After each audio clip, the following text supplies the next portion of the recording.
Hey guys, so I just wanted to go over some basic trading language. I know in some of my videos I use words that you are probably unfamiliar with because you're either just getting started or um, you just don't know what they mean. So I just want to go over a couple of basic terms that I use typically in my trading videos, and just to give you more in-depth explanation of what they actually mean, and so you have some sort of guidance. So the first one I want to go over is buy, which is entering into a trade where you believe the price will go up. So let's say you see a stock, ABC, and it's at $5, and you think the stock is going to go up to, let's say, $6. So then you want to enter a trade and execute a buy order um, to predict the price is going to go to $6. Next word is sell, which is when you exit a trade of the shares that you purchased. So let's say I'm going to use the same example, ABC. It went from $5 to $6 now, and you want to get out of the trade. So then that's when you sell the shares that you had purchased at $5. Next, short selling. This is when you borrow shares from the broker, predicting the price is going to go down. The only bad side of short selling is there is no limit to how much you can lose. Um, So let's say you buy ABC at $5 and you say, okay, I'm going to short this stock to go down to $4. Um, and then it has a short squeeze, which is basically a lot of short buyers getting stuck, getting trapped, and the stock reversing and actually going up. Um, the reason why I don't short sell is because it the max you can lose, there's no cap, there's no limit. Because let's say you get in at $5 and you think it's going to go down to 4, then it starts climbing and it has a short squeeze. Some of the recent short squeezes have been squeezing stocks, meaning pushing them upward 100, 200, 300%. Even last week, there was a stock that went up 2,200%. And that's just how dangerous these stocks can get. And this stock went from $5 all the way to $130. So if you're caught in a short squeeze, you can actually lose your whole account and owe money to the broker for exceeding the amount of money that you had in your account, which can really put you on in the hole. Um, I'm not saying that you can't become a good short seller um, because of the patterns that short sellers look for. However, me personally, I don't bet against the stock to go down. I always, I'm a long, which means that I always buy stocks thinking that, predicting that they will go up and not down. So that's short selling. Buy to cover. When you are buying back the shares to close out of your short position. So let's say ABC didn't have a short squeeze and go up to $10, and it actually went down like you predicted to $4. Then in order to close out of your position, you have to buy back the shares that you borrowed from the broker. Limit order. Limit order is a um, a price type that you are able to do on multiple brokerage accounts, and this is basically a limit order is in order to buy or sell a stock at a specific price or better. A buy limit order can only be executed at the limit price or lower, and a sell limit order can only be executed at the limit price or higher. A limit order is not guaranteed to execute, meaning a limit order, if you see a stock and let's use ACB, ABC again, at let's say it's trading at $5 today, and you want to get in. If you put a limit order at $5.10, when the stock raises to that price, then that's when you get in. Which, if you wanted to get into a limit order at that price, it wouldn't be good because you could just pay the $5 for a better price. Now, let's say that wasn't a good example because you would want to pay a lower amount for a stock.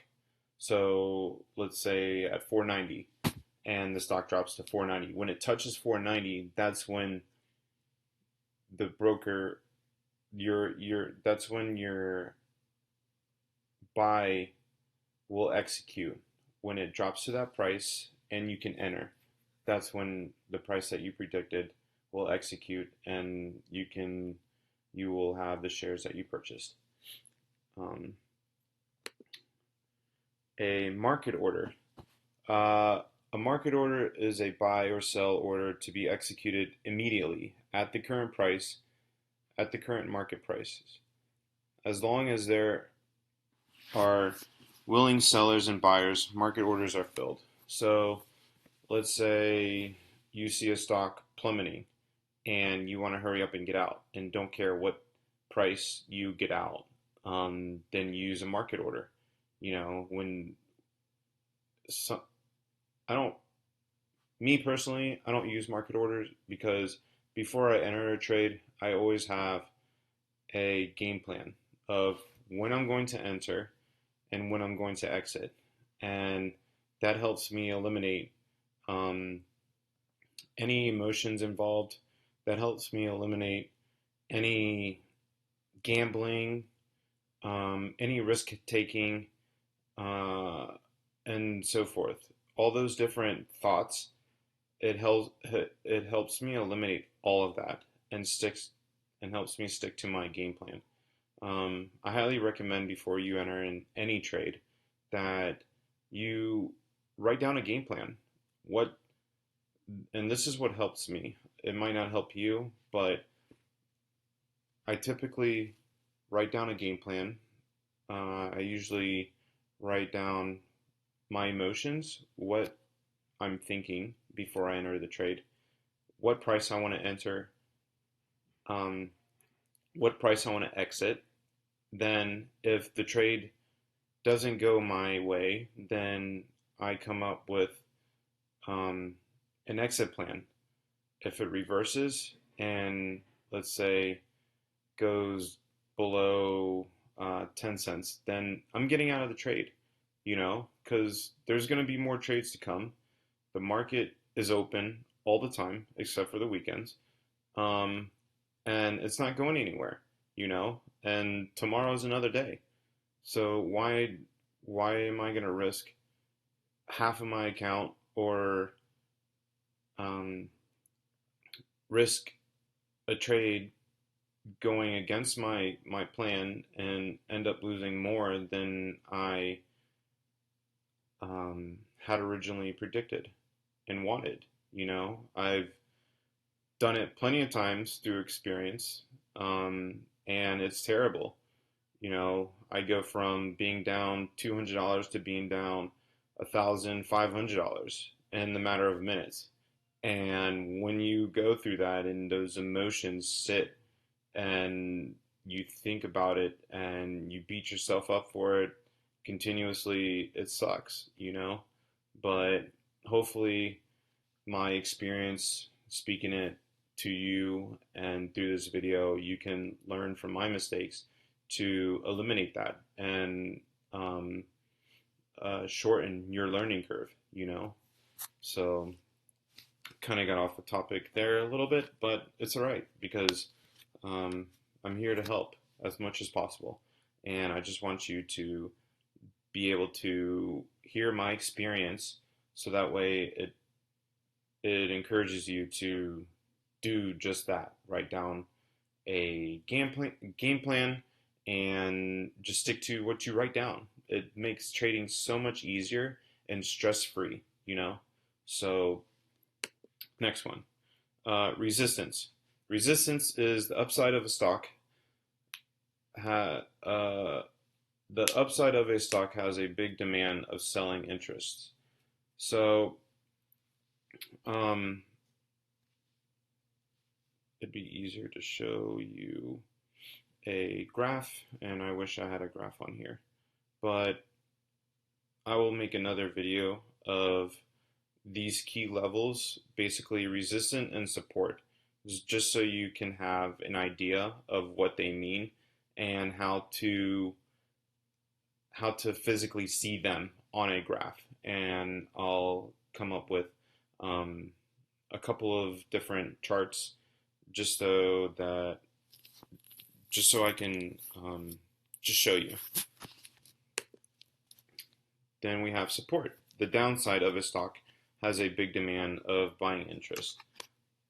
Like I said, this is one thing that I'll make another video about in the future, in the near future, and I'll give you in depth with an actual graph of showing these two. Because when you see them on a graph, you'll say, okay, that makes sense. A bottom and a top. So lastly, I'm going to go over float. A float is the amount of publicly traded shares available.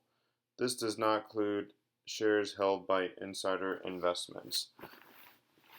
So a metaphor that I can use for describing a float is basically supply and demand. Having a lemonade stand, and you think about it as supply and demand. If you have a lemonade stand and you have 20 gallons of lemonade for a whole day, it's going to take you a long time to, one, make profit, and two, get rid of all your lemonade. And you can maintain a price of $1 to last basically the whole day. However, if you have a short supply, then you can raise your price and not only make a lot of profit, but if you have a high demand, then you're going to sell out a lot quicker. A stock with a low float will generally be more volatile than a stock with a large float. This is because with fewer shares available, it may be harder to find a buyer or a seller. And if the demand is high with a lot of volume, then the stock can also run fairly quickly. Thanks, guys. I hope you liked the video of some terms and definitions. Leave a comment below, and see you next time.